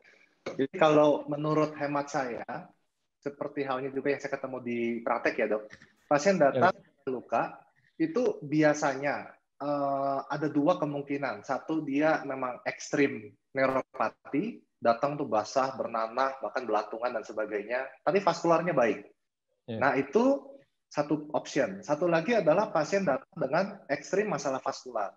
Perabahan dingin, jelas ada gangren dan sebagainya. Untuk yang masalah vaskular, jelas itu tugas saya adalah, atau mungkin juga teman-teman semua, segera kirim. Tidak mungkin kita bisa lakukan apa-apa, tapi upayakan saat dikirim itu kondisi lukanya kita jaga sedemikian rupa supaya infeksinya tidak tambah menyebar. Itu tips yang paling sederhana kalau buat saya, dari saya itu. Kalau jadi tahunya masalah vaskular tadi dari salah satunya pemeriksaan ABI tadi ya, Dokter Adi? Betul dok. Jadi ABI itu untuk mengkonfirm, tapi mungkin nanti seiring dengan pengalaman, data dengan hitam, nyeri dan sebagainya itu masalah vaskular. Nah tips sedikit soal maaf, Dokter Adi suaranya agak putus-putus. Ya. Lebih jelas? Ya. Alkohol itu tidak boleh kita pakai untuk kecuali pasien-pasien grade 4 misalnya, jadi ada gangren, nah itu jelas mati. Itu paling mudah alkohol swab, Dr. Suko atau Dr. Diki, itu yang paling. Sementara kalau nanti masalah bisa kita rawat lukanya, atau kalau butuh debri demam, rujuk. Baik, terima kasih Dr. Adi. Mungkin ada tambahan dari Dr. Suko dan Dr. Diki? Ya, baik. Terima kasih Dr. Suno. Jadi sudah tepat yang disampaikan oleh Dr. Adi tadi. Tapi kalau dari sisi kita mungkin ada tambahan berupa clinical profile dari pasien itu ya. Kalau kita kan sering ketemu pasien kardiovaskular, kalau kita udah tahu pasien ini udah pasca angioplastik koroner, diabetes, mempunyai clinical profile yang sangat secara objektif dekat dengan aterosklerosis, maka selain data-data yang disampaikan Dr. Adi, kita juga boleh curiga yang pertama bahwa ini adalah masalah vaskular. Gitu. Nah, persoalan kemana dulu dia datang, saya nggak pernah menjadi masalah, apalagi di era pelayanan yang sifatnya integratif, Dr. Sunu. Jadi kalau pasien itu datang ke saya, hampir selalu akan kita diskusikan bersama Dr. Diki dan Dr. Adi untuk mendapatkan pelayanan yang terbaik tuh apa itu hampir selalu didiskusikan bersama-sama. Nggak pernah misalnya kalau dia kandidat open surgery, kita lakukan angioplasti karena kita tahu outcome dari surgery lebih bagus. Kalau wound care-nya membutuhkan itu prioritas, kita akan kirim ke Dr. Adi lebih dulu daripada melakukan hal-hal yang lain. Demikian juga kalau pasien datang ke Dr. Adi atau Dr. Diki, sama aja kita di era pelayanan terintegrasi ini kita akan selalu mengarahkan pasien ini pada pilihan yang terbaik untuk pasien tersebut setelah melakukan diskusi yang integratif. Ya, terima kasih Dr. Scott. Jadi memang itulah makanya kita di Heartology mencoba membuat tim yang bisa menangani satu penyakit secara integratif ya, Dr. Scott ya. Ya, Dr. Diki, ada tambahan? Terima kasih Dr. Sunu. Secara ini udah Dr. Adi dan Dr. Suko tadi udah katakan yang sehari-hari dan praktis sehari-hari saya dan Dr. Suko mungkin sama kita sering ketemu 100% pasien kita adalah ada masalah kardiovaskuler. Jadi begitu kakinya ada problem, kita langsung ini kayaknya vascular problem. Dan tapi ada satu hal yang kadang-kadang kita ini ada beberapa pasien dengan limb ischemic yang datang tanpa gejala sebelum jantungnya kita selesaikan. Kita sering diskusi dengan Dr. Suko masalah itu. Pasiennya masih failure, belum di PTCA ataupun belum di bypass, dia nggak ngeluh kakinya apa-apa gitu. Mungkin ada luka, ya nggak apa-apa dok, luka sedikit, nggak ada problem, oke. Tapi begitu pasien itu jantungnya recover dengan treatment dari teman-teman kardiologi, dari Dr. Suko, dari Dr. Sunu, fungsional kelasnya turun, dia nggak failure lagi, dia bisa lari lagi 5 kilo, mulai dia sakit tungkahnya. Gitu. Jadi kondisi kardiovaskular itu erat kaitannya juga dengan simptom dari limb ischemia tersebut. Baik, terima kasih Dr. Adi, Dr. Suko, dan Dr. Diki. Saya kira kita akan menjawab pertanyaan dari para sejawat yang sudah menulis di Q&A. Sebagian besar sudah dijawab secara tertulis oleh para narasumber, tetapi di sini ada beberapa yang saya kira akan dijawab secara live oleh para narasumber. Saya persilakan mungkin ini yang pertama dari Dr. Antonia ya. Jadi kapan kita boleh memberikan antibiotik topikal pada wound? Kondisi wound yang bagaimana? Dr. Adi, saya persilakan. Secara umum tidak pernah direkomendasikan untuk. Maaf Dr. Adi, suaranya patah-patah. Aduh. Ya. Sudah lebih jelas dok? Ya, oke. Jadi secara umum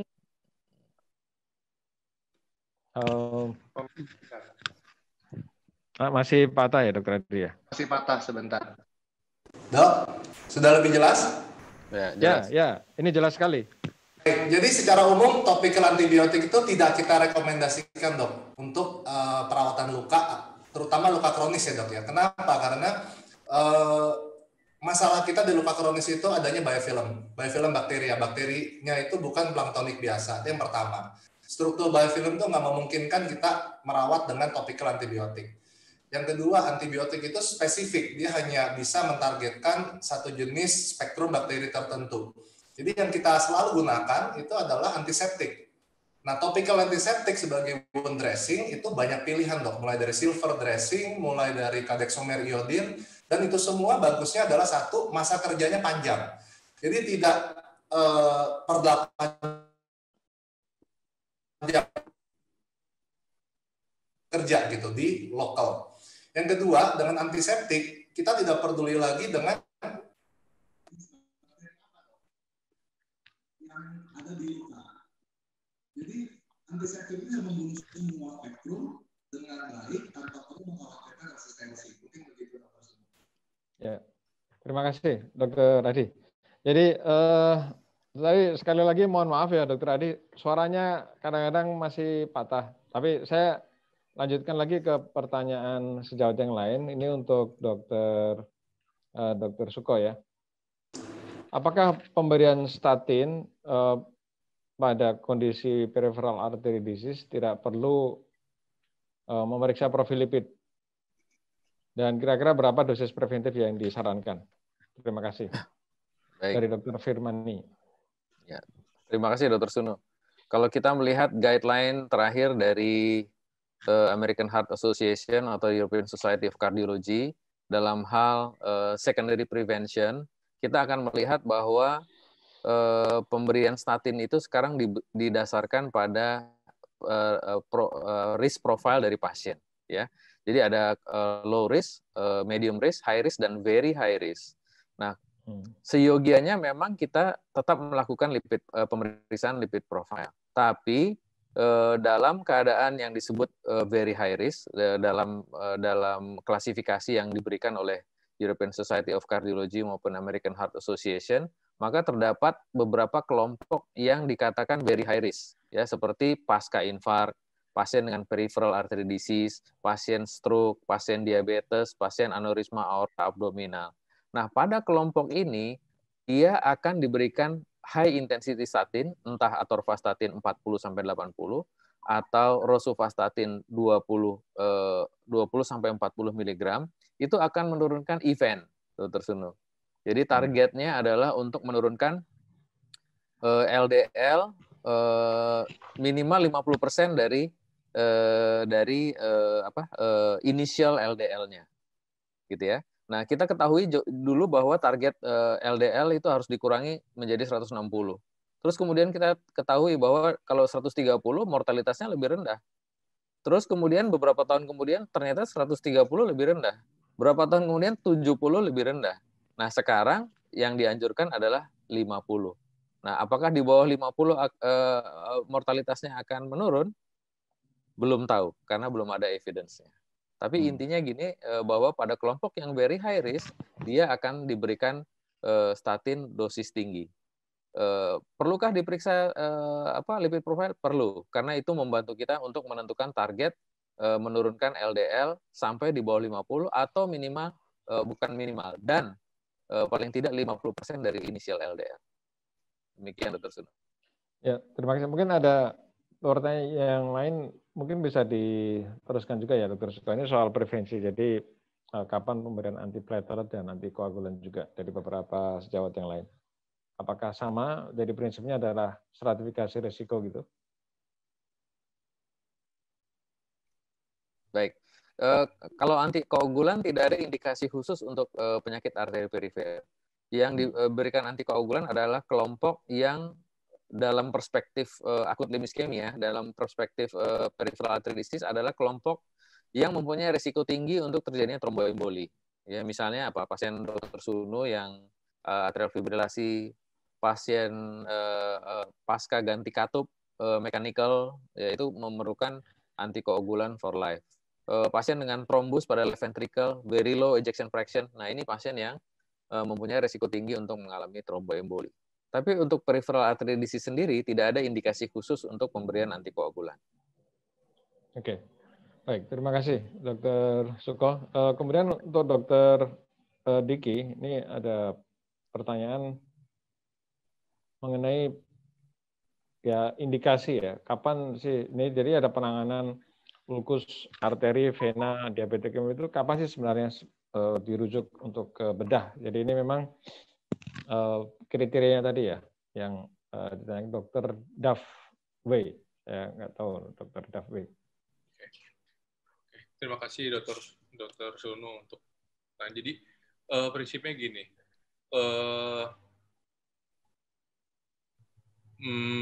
Untuk semua lesion, kita tetap pikirkan pertama, kalau bisa jangan dibedah deh. Kalau bisa itu jalan terakhir. Yang ekstrim bahkan kadang-kadang kita perlu amputasi. Ada misalnya pasien datang dengan septik atau shock septik dengan tungkai yang sedemikian infected-nya. Kayaknya nggak wise kalau kita mempertahankan tungkai itu. Kita bisa anggap bahwa tungkai itu suatu source, di mana treatment sepsis yang utama adalah suatu source control. Mau nggak mau gitu kita amputasi. Ada beberapa teman sejawat penyakit dalam atau teman-teman sejawat ICU biasanya konsul saya untuk melakukan source control. Ya, itu bertempatnya. Jadi di mana suatu luka infected yang menjadi source untuk penyebab sistemik yang lebih jelek. Itu satu-satunya indikasi amputasi yang kuat. Nah, untuk yang enggak seperti itu, yang klinisnya masih baik, intervensi dulu itu lebih diutamakan. Jadi kalau konsul ke saya akan berdiskusi dengan Dr. Suko. Gimana nih? Kalau misalnya kira-kira Dr. Suko bisa melakukan intervensi atau bisa mempersiapkan tempat landing yang cukup baik untuk menjamin outcome dari operasi cukup, dilakukan dulu. Tapi untuk lesi yang sedemikian panjangnya atau kerasnya atau nggak bisa ditembus wire malah akan berbahaya kalau dilakukan intervensi, kita akan lakukan bypass primarily. Demikian, Dr. Sunu. Terima kasih, Dr. Diki. Kalau pada pasien dengan operasi bypass CABG ya, Dr. Diki, kan post operasinya kita biasanya continue diberikan antiplatelet dan statin. Apakah hal yang sama kita berikan untuk pasien yang dilakukan bypass di PAD-nya? Ya, persis sama, Dok. Jawabannya persis sama. Apalagi kalau native vessel-nya jelek, heavily calcified. Karena kita nggak punya pilihan lain untuk itu, mungkin perlu DAPT dan sebagainya. Bahkan perlu DAPT juga ya? Perlu DAPT kalau native. Apakah kita pengaturan durasinya sama dengan untuk CAD, Dr. Diki? Kalau saya selalu sama. Ya mungkin Dr. Suko lebih expert untuk bidang itu. Jadi biasanya saya komunikasi dengan Dr. Suko bagusnya bagaimana. Tapi pada prinsipnya sih sama seperti CABG. Ada mau ditambahkan, Dr. Suko? Ya, sama Dr. Sunu. Oke. Baik, di sini ada banyak pertanyaan juga untuk Dr. Adi, dan ini masalah wound management. Apakah perlu saya bacakan atau Dr. Adi langsung menjawab saja? Karena kan saya kira Dr. Adi jauh lebih expert lah, mana yang kira-kira penting dalam manajemen. Silakan Dr. Adi. Jadi ini banyak yang bertanya mengenai ketersediaan dressing terutama di daerah ya. Dan enggak. Memang ini kendala kita, Dok. Artinya kalau kita bicara yang optimal, karena pertanyaannya apa pilihan dressing yang optimal untuk di daerah. Nah, ini sulit jawabnya karena mohon maaf memang belum ada gitu. Nah, ini sebetulnya menurut saya pribadi, Dok, salah satu penyebabnya adalah kurangnya awareness kita, demand-nya itu kurang, Dok. Kayak zaman dulu misalnya kalau kita ingat, Dok, pemeriksaan HbA1c yang paling gampang, itu kan dulu mahal sekali, Dok. Tapi begitu menjadi standar, semua orang periksa, harganya akan turun gitu. Nah, begitu pula dengan dressing, karena banyak yang tidak familiar dan tidak memakai, demand-nya kurang, otomatis harganya juga menjadi masih nggak bersahabat. Nah, sayangnya memang sulit, Dok, terus terang. Di daerah itu, saya dulu juga pernah di daerah, ketersediaan hampir nggak ada semua, ya mau nggak mau harus kita kirim ke rumah sakit setempat begitu. Nah, ini kendala kita sampai saat ini. Makanya moga-moga semakin banyak peminat yang mau memperdalam ilmu perawatan luka, demand-nya meningkat sehingga harga bisa lebih turun dari mereka yang berjualan gitu loh, Dok. Ya, tapi mungkin bisa tips praktis gitu ya, Dr. Adi. Seperti gini, saya dari aritmia juga banyak penyakit aritmia yang sebenarnya obat-obat pilihannya juga spesifik kan. Tapi kawan-kawan di daerah juga banyak yang tidak mendapatkan. Yang ada mungkin hanya digoxin seperti itu. Nah, kita kan harus, kalau gitu kasih digoxin, ini kasih beta blocker gitu misalnya saja. Karena memang keterbatasan resource ya. Nah, tadi juga ada yang bertanya kan di situ ya Dr. Adi, kalau tadi tips penggunaan kasa tadi kan kesannya ada warning gitu ya dalam menggunakan kasa. Itu kan sesuatu yang sangat mudah dicapai atau mudah diperoleh kan sebenarnya. Jadi bagaimana sebenarnya dressing di daerah itu untuk kawan-kawan yang resource-nya terbatas gitu? Ya.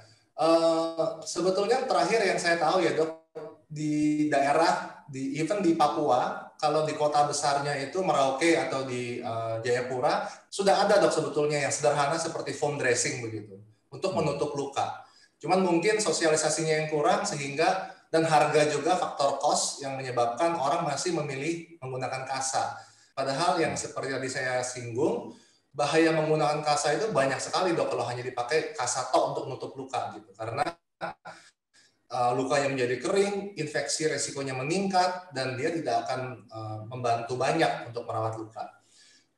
Pilihan lain sebetulnya kalau saya ambil contoh ya dok, misalnya bukan diabetic foot ulcer, tapi misalnya luka bakar dok.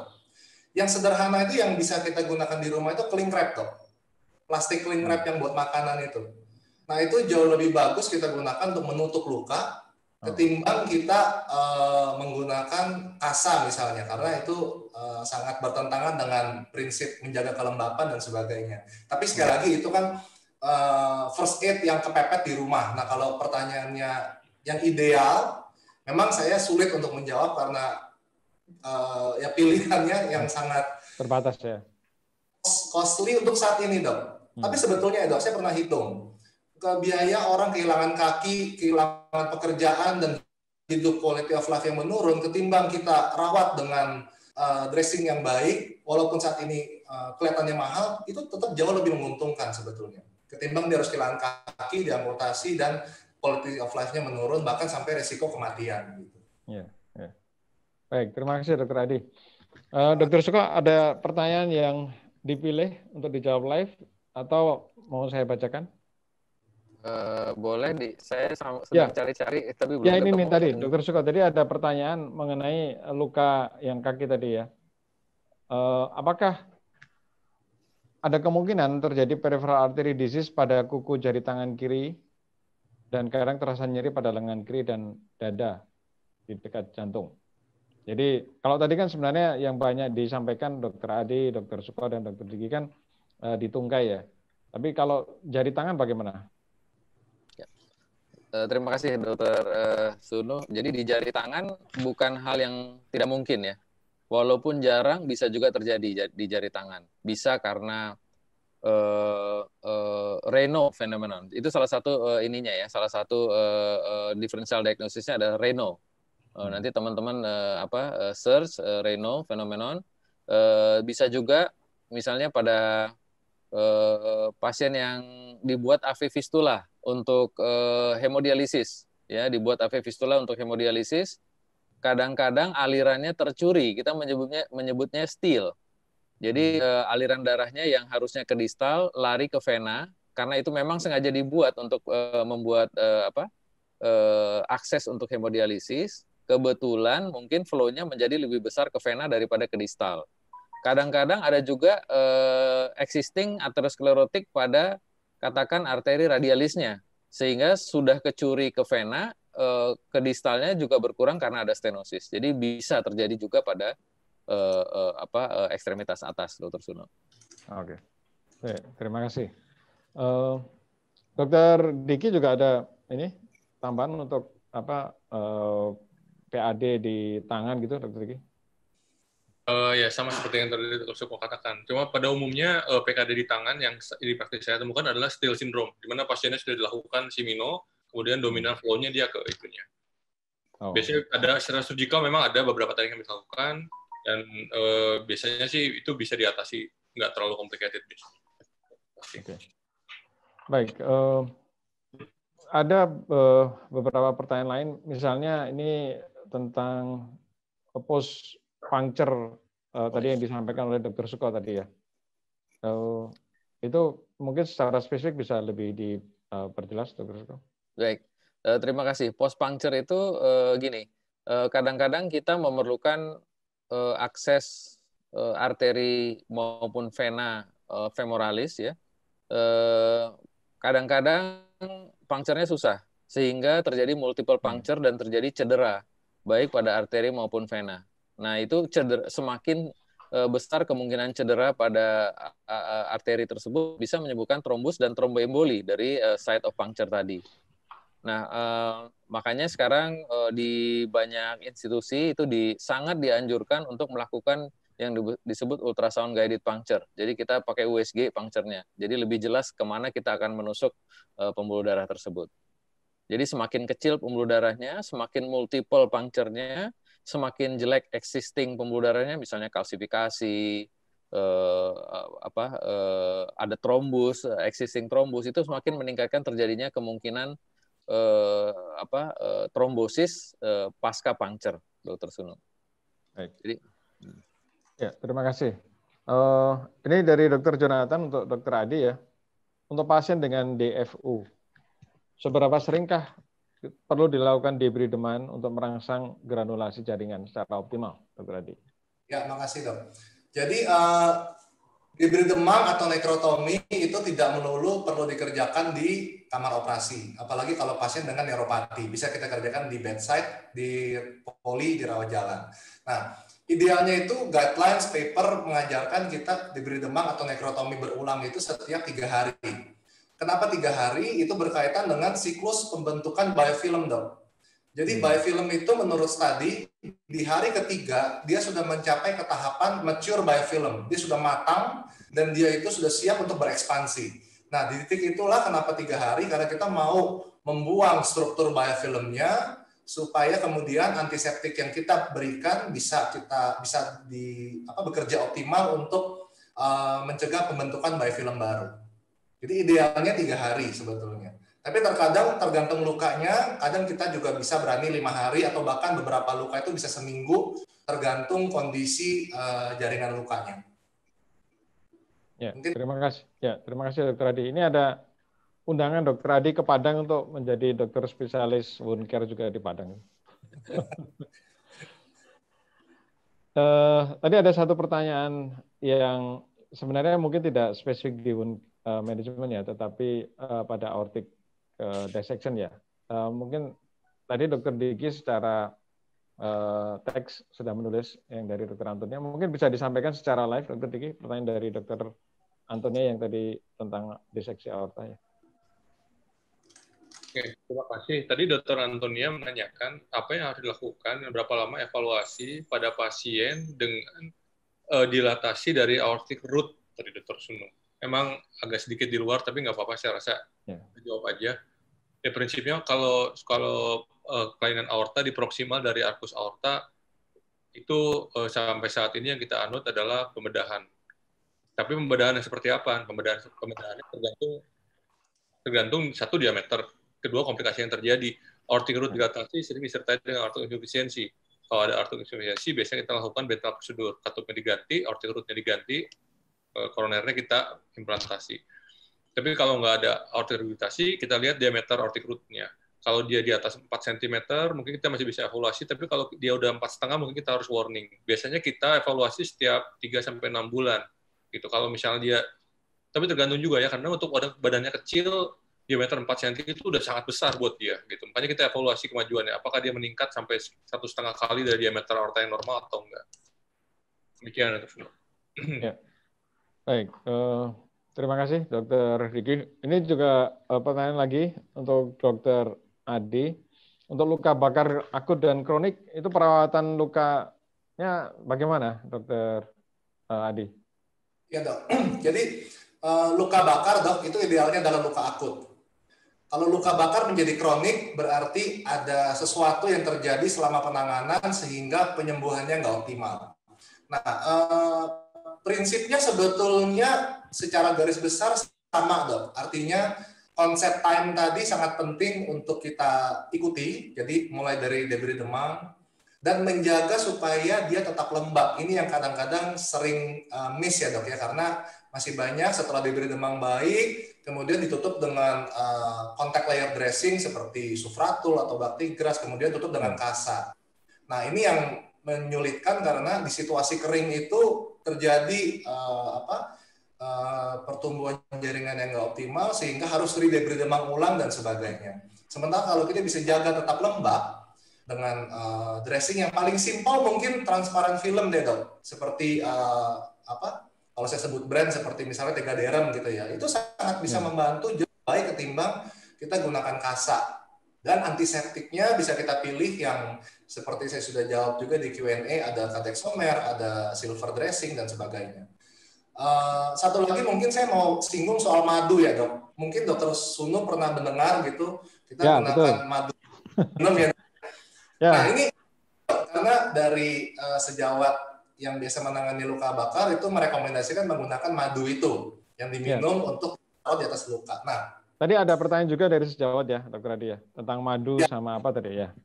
Betul. Jadi gini dok, madu itu dalam textbook kita atau jurnal-jurnal di Wound Science itu ada dok. Itu dipakai memang karena dia bisa melakukan osmotic effect ya dok, yang menarik eksudat, kemudian mengurangi bau, dan dia juga punya efek, madu asli itu punya efek antibakteri karena dia bisa menghasilkan hidrogen peroxide dalam skala kecil dok untuk mengontrol local infection. Nah permasalahannya madu yang direkomendasikan itu di paper di buku adalah madu asli Manuka honey yang didesain sebagai obat dok, sebagai dressing, bukan madu minum. Jadi analoginya mirip begini dok. Kalau dokter minum antibiotik, antibiotik itu kan penisilin asalnya dari jamur dok, betul ya dok? Nah, apakah kita mau saya ambil jamur, saya tumbuk kemudian dokter minum gitu? Kan tentu tidak. Kita minum obat yang sudah diteliti dan sudah di-study sebagai obat. Nah itu kurang lebih analoginya seperti itu. Oh, jadi tidak sembarang madu ya? Betul, betul. Jadi madunya sudah ada dok. Medical grade honey itu ada dan tersedia di Indonesia pun ada. Ya, ya, ya. Saya kira ya hal seperti ini memang harus ditangani oleh wound spesialis ini, saya kira Dokter Adi. Ya, saya kira kita waktu sudah hampir selesai. Saya mohon take home message dari masing-masing narasumber, karena ini kan sesuatu yang penting, tetapi barangkali tidak banyak yang tahu kan ya. Jadi saya persilakan mungkin beberapa statement lah dari Dr. Adi, Dr. Suko, dan Dr. Diki. Dan saudara sekalian, terima kasih sekali atas segala pertanyaannya. Nanti yang belum terjawab secara live, insya Allah para narasumber akan menjawab secara teks atau tertulis. Silakan Dr. Adi. Iya dok, makasih. Mungkin saya hanya menyampaikan dua hal dok. Pertama, luka itu jangan dianggap sepele. Walaupun kelihatannya mudah, tapi ilmu dan sainsnya itu banyak gitu. Jadi jangan kita melakukan sesuatu dalam merawat luka tanpa tahu tujuannya apa dan harapannya apa gitu. Jadi itu yang pertama. Yang kedua, jangan ragu untuk merujuk, terutama masalah vaskular, segera rujuk ke Dr. Suko, Dr. Diki, atau sejawat yang bisa melakukan tindakan revaskularisasi di kota-kota manapun yang teman-teman berada. Gitu. Kadang even dokter spesialis pun ya dok, enggan merujuk karena merasa ini bisa saya tangani sendiri gitu. Padahal wisdom itu penting supaya pasien dapat penanganan yang maksimal. Mungkin itu dari saya dok. Baik, noted Dr. Adi. Terima kasih. Dr. Suko, silakan. Baik, terima kasih Dr. Suno. Saya sangat sependapat dengan Dr. Adi bahwa luka bukan hal yang sepele. Tetapi peran teman-teman sesungguhnya sangat besar ya. Selain melakukan deteksi, teman-teman bisa melakukan banyak hal yang bisa membantu pasien tersebut. Misalnya melakukan pemeriksaan awal, memberikan terapi yang awal. Misalnya apa? Misalnya memberikan statin, memberikan antiplatelet, itu sudah sangat membantu. Pada pasien peripheral artery disease yang keluhannya claudicatio, nyeri, justru first line-nya adalah exercise. Ya, jadi teman-teman juga bisa lakukan, gitu ya. Nah, tetapi apabila dibutuhkan rujukan, tentu teman-teman harus melakukannya tanpa ragu-ragu dan secepat mungkin kepada teman-teman yang berkompetensi untuk melakukan penata laksanaannya secara komprehensif. Ya, saya katakan tadi komprehensif karena kadang-kadang membutuhkan multidisciplinary approach dari perawatan luka, intervensi, pembedahan, bahkan kadang-kadang kita masih menemukan komorbid lain, misalnya chronic kidney disease, diabetes, yang juga membutuhkan penanganan dari sejawat-sejawat lain. Saya kira itu Dr. Suno. Terima kasih. Terima kasih. Dr. Diki. Terima kasih Dr. Suno. Mungkin dari saya sependapat dengan Dr. Adi dan Dr. Suko. Jadi untuk apapun kita sebaiknya kita nggak anggap enteng, baik itu luka ataupun rasa nyeri sekalipun di tungkai kita, karena kemungkinan ada aja suatu hal yang kita temukan yang akan berpengaruh ke masa depannya. Yang paling penting adalah bahwa selain obat dan studi revaskularisasi, baik itu studi perubahan lifestyle juga penting. Perubahan lifestyle, pola makan, kita tahu bahwa diabetes, tadi udah dikatakan oleh Dr. Adi, itu sangat penting untuk patologi dari pembuluh darah semua. Dan pada pasien yang sudah kita lakukan revaskularisasi, baik itu juga intervensi, tetap harus dilaksanakan itu dan jangan berhenti berobat. Bukan berarti setelah kita revaskularisasi selesai di situ penyakitnya. Karena penyakitnya dia akan berjalan secara sistemik, dia akan berjalan terus dan kalau terjadi lagi di kemudian hari akan sangat susah mengatasinya. Terima kasih. Terima kasih. Saya kira take home message yang sangat penting untuk kita semua dan para sejawat yang aktif mengikuti acara ini. Saya kira dari awal sampai sekarang pesertanya tidak berubah, artinya atensi dari sejawat sekalian untuk mengikuti diskusi dari materi-materi yang dipresentasikan sangat tinggi. Dan saya sebagai moderator pada sesi webinar Heartology hari ini, Minggu 22 November 2020, menyampaikan apresiasi dan mohon maaf apabila ada yang tidak berkenan, dan terima kasih sekali lagi kepada para narasumber, Dr. Adi Saputro, Dr. Suko Adiarto, dan Dr. Diki Wartono. Saya kembalikan kepada Mbak Diah. Dari saya, Assalamualaikum warahmatullahi wabarakatuh. Waalaikumsalam warahmatullahi wabarakatuh.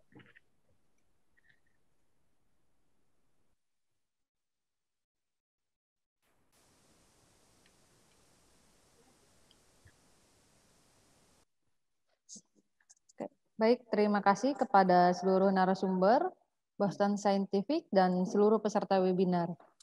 Kami atas nama panitia mohon maaf jika ada kesalahan baik dalam pengucapan kata maupun teknikal. Semoga webinar ini memberikan manfaat bagi kita semua, dan sampai jumpa pada webinar Heartology Cardiovascular Center selanjutnya. Selamat siang. Wassalamualaikum warahmatullahi wabarakatuh. Waalaikumsalam warahmatullahi wabarakatuh. Terima kasih.